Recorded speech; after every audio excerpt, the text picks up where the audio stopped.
You can all hear me over there. My name is Rupda, and we're going to talk a little bit about managing trauma, which seems to be a hot topic right now. But I'd first like to say a little bit about myself, because many of you don't know who I am, and it would be good to have an idea of who's talking. So I came into this work many years ago.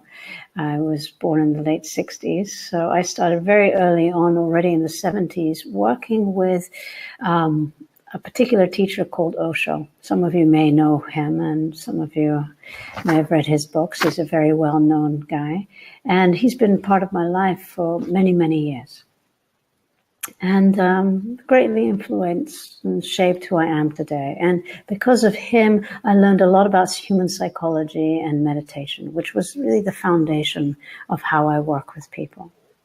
But of course, as I progressed in this work, and especially working with people, I discovered what was the first barrier and first point that met, people's sort of psychological issues was around trauma.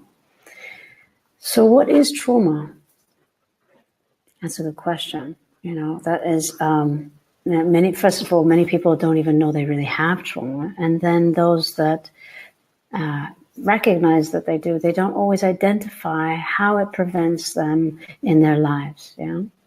Now, Peter Levine is somebody who's done a lot of work around trauma. He's got great books out there, and highly recommend it if you want to dive into the trauma world. But it's very scientific, but very insightful.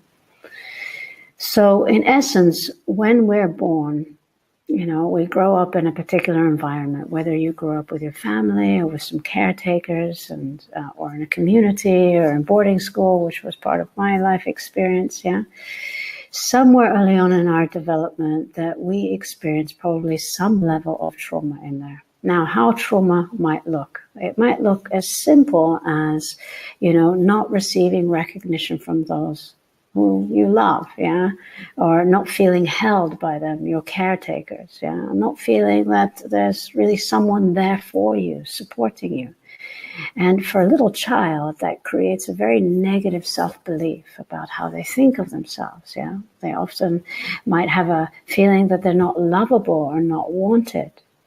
And this can create all sorts of, traumas in that little child's life. And we call that the trauma is in the nervous system. Yeah. So the trauma can be the child holds back and is very constricted and held back. And it today in your life when people get anxiety or panic attacks or very stressed and very overwhelmed so easily, and they can't relax.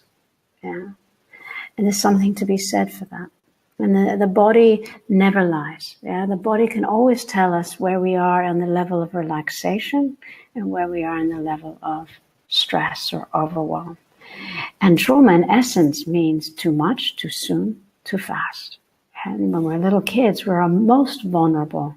So when we were feeling in an unsafe environment as a little kid and not knowing, if we're really safe, if we're really protected, this creates all sorts of, shakiness in that child's system, yeah? And the child can easily go into overwhelm.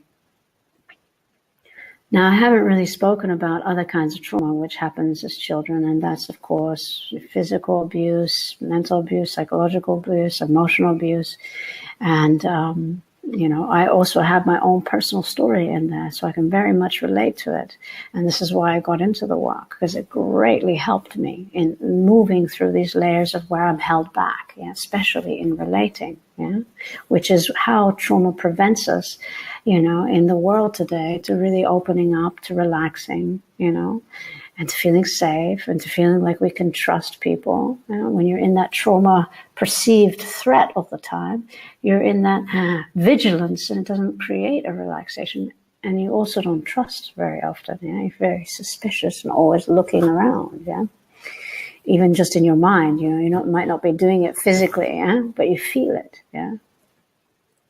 So if you're physically abused, or any kind of abuse where it was pretty obvious there's a trauma there, you can be sure that child growing up is going to have a negative self-belief in one way or another.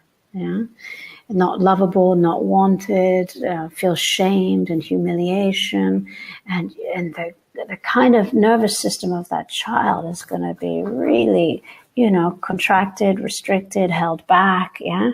And he's either going to grow up and try to prove to the world he's a big successor, an achiever, so that he doesn't have to feel the pain of that trauma, or he's going to be very shut down or depressed, yeah?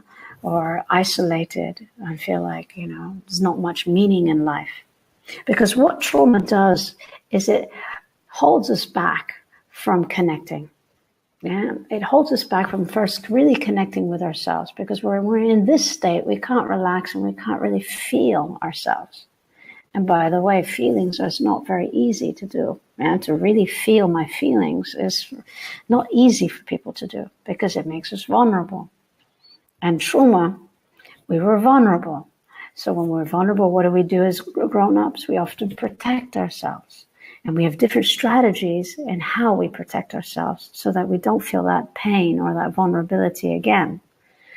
And of course, in this work, you eventually want to be able to, deconstruct trauma in such a way that you can start to feel safe again. You start to feel secure again. That you start to believe that you are lovable, yeah, or that you are wanted. So, there's a beautiful quote, I can't remember it verbatim, about Peter Levine says how trauma sabotages your ability to just be and be in the here and now, because trauma keeps you in that vortex either of the past or worrying about the future. Yeah? It doesn't create relaxation. And relaxation is something we all want, because I know a lot of you watching right now, you know what it feels like to be overwhelmed, yeah?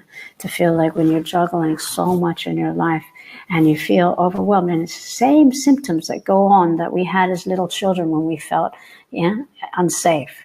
We create that same kind of overwhelm in the nervous system.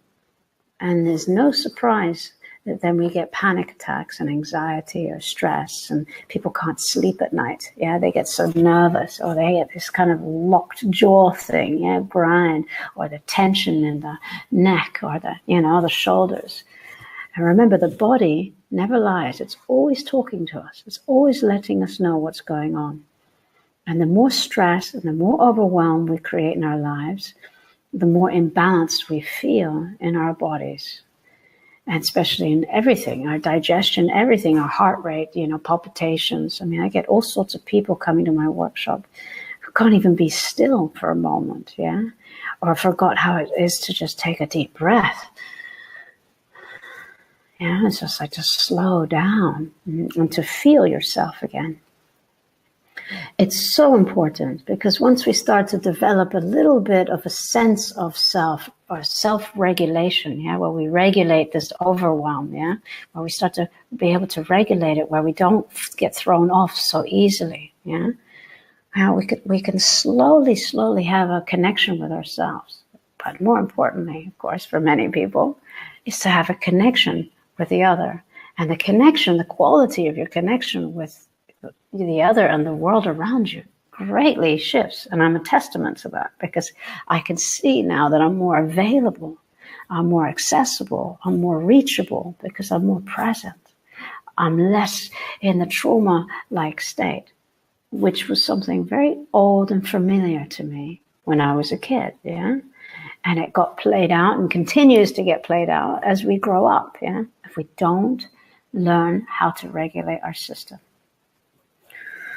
So what are some of the ways we can learn how to regulate our system? A workshop happening called The Fundamentals of Trauma Healing, where you really get 3 days, where you really get an insight in how to work with trauma in yourself. And of course, we also use things like meditation and active meditations and other things. I don't want to go into the whole thing now, but it's, it's a very well-rounded 3-day workshop that helps people to go through a whole process and come out the other side, with tools and understandings and insights in how to work with trauma-related issues, in their own lives and also with their loved ones. And, it benefits not only them, but others, of course, But some of the tools that you can already start to do, and I highly recommend it, is meditation. Now, I know we're starting to get a popular understanding of what meditation is. I'm so happy that meditation is finally coming out, yeah? And it's been around for thousands of years, and, you know, there's probably a good reason for that, you know? And finally, the Western culture has caught on, yeah? And by the way, we really need it the most, you know. In India, you know, they're probably sitting there and they're probably on a different rhythm completely in India, you know. And I visited there a few times, so of course I got a sense of what it was like there. But here in the Western culture, we're in such a fast-paced rhythm, you know, and there's so much stimulation. So for our nervous system to settle, it's not easy. And it's no wonder that people turn to alcohol almost every night, a glass of wine or, you know, sherry or whatever people drink, just so that they can calm down their system. Mm-hmm. But of course, this is a substitute for something that is not being addressed at the core. And so meditation, what I've discovered, I was very lucky, you know, I got to be with Osho almost 39 years. And that was sort of the foundation of the work that he taught us, is how to be still and how to self-regulate. Now, of course, in my teenagehood years, you know, I didn't so much want to sit around and meditate, although it might have been good back then. But I enjoyed going out and exploring the world and having fun, and, you know. But I came back to it very quickly because I went through my own traumas later on in my life where I felt like I had a bit of a breakdown and overwhelm, you know. I ended up in Los Angeles in my early 20s, just in a very difficult situation. And all my trauma-related issues from childhood came and resurfaced. Now, I would not have been able to tell you back then, in my early 20s, that it was all connected to my early stuff, yeah? I can look back and really see that now. It's pretty obvious, yeah? But when we don't have things resolved in our childhood, they often pop up again later on in our lives, the same kind of wounds, the same kind of triggers, the same kind of activations. It's no surprise we have the same kind of patterns in how we relate to others and the world, yeah, and to ourselves, yeah? So it's so important to identify how our traumas affect our lives, yeah? So how we shut down, how we withdraw, how we isolate, what are our coping mechanisms, yeah? And it's so important because it greatly shapes our lives. It greatly shapes how we relate with another. If two people are angry at each other and they just shut down and turn away, you know, that doesn't give much space for relating. And they actually are both what we call, are in their wounded childlike self, yeah? Which is not bad, it's not wrong, but it's not easy to relate from that place. It's at the conflict level, but on a deeper level, they have a need, yeah? Maybe they have a need for safety or security. Maybe they have a need for connection, a need for contact, yeah? Something we often want as children, yeah? Very same thing. A need to feel protected, a need to feel held, a need for love, a need for respect.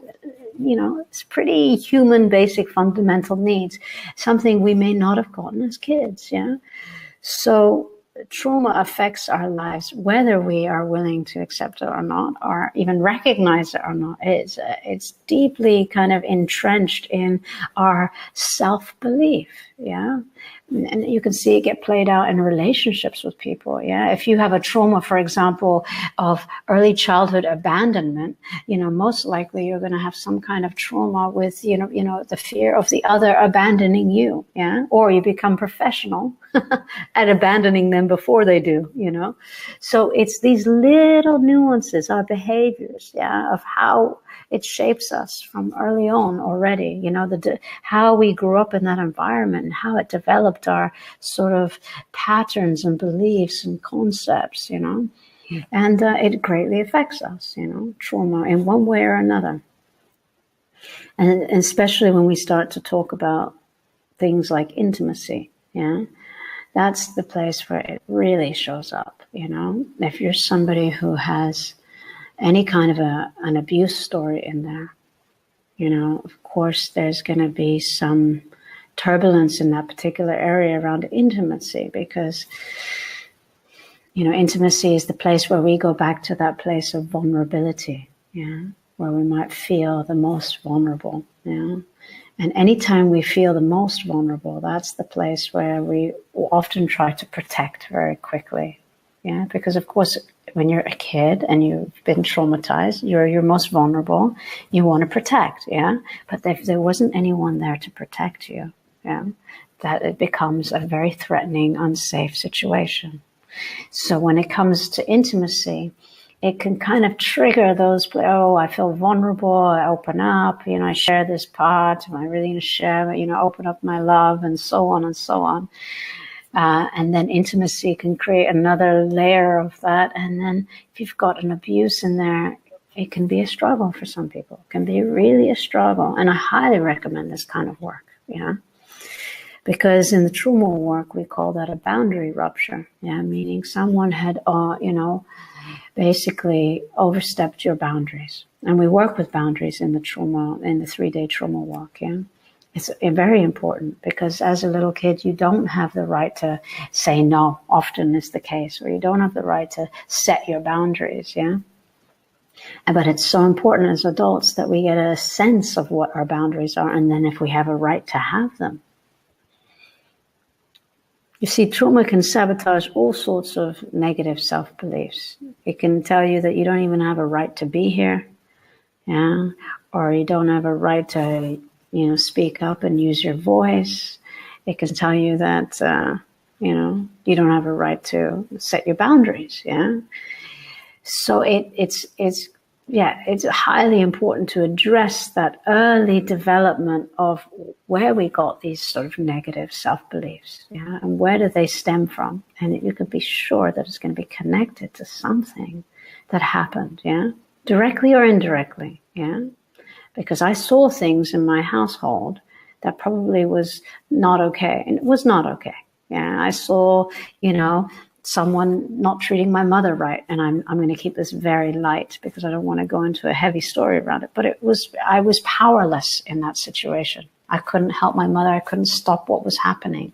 But as a child, I wanted to, but I couldn't, So of course it's going to influence me in one way or another. And it's going to create a pain body here, which is part of what trauma does, And when we feel powerless, often when we grow up, we want to be powerful, but sometimes it's very compensated and we overprotect. And then it's really hard for us to open up our hearts or be vulnerable, which I want to say, I believe to be one of the big keys in our own personal development, is to slowly be able to open up to life, open up to another, to trust, to really be able to trust again. And that's not easy for people to really trust in life or trust in themselves or trust in others, trust that I have what it takes. Very important. So, I wanted to say a little bit about one of the ways is meditation. That's important. And, I want to say something to that, which is, with meditation, I highly recommend it. I can't say it enough. There's this funny comment that says that if you're, meditate 20 minutes a day, if you can. But if you're too busy, then meditate 1 hour a day. And I love it because there's something about that busy, speedy, nervous system. If you're someone's constantly doing this, and this, and this, and this, and this, and, all over the place, you can just imagine what your nervous system is like inside. You can feel it at night when you try to sleep. You can feel tension in your body. You can feel it, your digestion, everything. It affects everything. Stress affects everything. And meditation helps you to self-regulate. But here's another part that I love about meditation. Meditation takes you from doing to listening. And I'll be coming there in October soon too. And I'm very excited. Because when I get up in the morning, I know I've got a whole day ahead of me. I'm usually traveling from country to country, workshop to workshop, city to city. I start in the morning by sitting. I immediately just pop up on my pillow and I just sit and I close my eyes. And the first thing I ask is, how you doing, Rupda? It's kind of like a checking in. What's your inner climate like? How are you feeling right now? And by the way, you can do this in the morning, throughout the day, or at night, whatever timing works for you. And then I just start to listen. Sometimes there's my mind chattering, at Ferrari level, high speed, you got to do this and then do that, and starts going to planning mode, and it takes me away from just being still. And then I kind of bring myself back, feel my breath, I open my belly, and I do like the big Buddha-like belly. I make my belly big so I can really feel the breath going all the way down, And again, I refocus. Okay, how you doing? Oh, I'm tense. I've got stuff to go on. I've got to talk to that guy. I don't know how that's going to go. And I got to text that thing. And, the mind, okay, come back again, What do you need today, Rupda? Sometimes I ask, I need to slow down. Or I need to just maybe take a walk in nature today. Or I maybe need to reach out and get some support, call a friend. Or I maybe need to get to bed early and get some, extra sleep because I'm just overwhelmed. Or I maybe need to just have a nice green smoothie and just treat myself to something nutritious, This listening helps us so much because we're so busy, we forget to listen to ourselves. And this is not only about regulating, but it's a resource. And resources is what we work with in trauma. So when you have the activation of the trauma in the nervous system, we counter it with resources. And then we can slowly start to self-regulate, to a place where when the moment I get into that activation, what do I need? I need a resource, regulation, And for me, that can be meditation. Well, it is meditation, But another one that probably many of you can relate to is walking in nature, Walking in nature, if you can remember how it is every time you go to your favorite place out there in nature, it's like relaxation. Or at least a little bit more relaxation, because the ocean or the trees, the forest, the lake, the parks has an amazing way of relaxing our nervous system. And in fact, now in Japan, they put up extra kind of parks and trees in and around the cities for people just to go in there and self-regulate. Another good one is to lay on the sofa, put your headphones on, and listen to your favorite song. Hopefully not like a chaotic song, a song that helps you to relax. Highly recommend that. Anything that supports you from the busy, to slowing down and a little bit of regulation. So I want to say something of friends, family, colleagues, And this, of course, slowly relaxes your nervous system, changes the quality of your life, And it really does. Because probably 15, 20 years ago, doing a session like this changed my life. It gave me a sense of Rupda. I was so out there, and I was doing university and college and all this stuff, and then, running my own company and working in the dot-com boom, and I was going crazy. I was just overwhelmed. And then finally my body told me, you got to do it differently. And I had to pay attention, and I was forced to listen. And some people are in that situation with their bodies today where they're forced to listen. So I would highly recommend doing this work if you get an opportunity to come. Beneficial. Every time I bring this work and I do this work, each time it's beneficial both ways. I receive a lot from this work, and I have watched people's lives change. I still get emails today with people saying, wow, that work was amazing. Can you come back? We want to do it again. So, and it's one of those things you can't repeat, because it's such a strong part of who we are. It just shapes a lot of who we are, how we relate to the world based on how contracted and restricted and held back we feel from our, early childhood traumas, And I want to say that you're very welcome to come. There's somebody probably after this you'll be able to contact and find out more and inquire. But how I work is in a very, neutral way. Anything that you're going through in your life, I support. And just so you also know that there's, no pressure. You know, some people come in the workshop, it's like, I'm so scared. What are you going to do? Is it going to be a big exposure work? Is it going to be this? You can just relax about that, because you go as far as you want to go. And I ask questions to the group, and anyone can put their hands up, or you don't have to. Yeah, of course, the more you participate, the more beneficial it is for you. Yeah, but just want to reassure you that that you have choice. And trauma is, I didn't have choice. But in this workshop, you have choice. Yeah, you can engage or disengage, take breaks, or be there. So you can really rest assured you'll be okay. And happy to have you, really happy to have you, and hope you can come in this remarkable work, the fundamentals of trauma healing. And please come. Yeah. So I think we're almost time, unless we have a question. I'm not sure. This is the first time I'm using this webinar. So please forgive me if I've not answered any questions, because it's really, if there's questions flying by, then I'm clueless. I see other things happening here, but I have no idea how to do it. So please forgive me. I just hope I've answered some of your questions, and I hope I've ignited some interest for you in this very special work. And maybe we get to see you there. Yeah.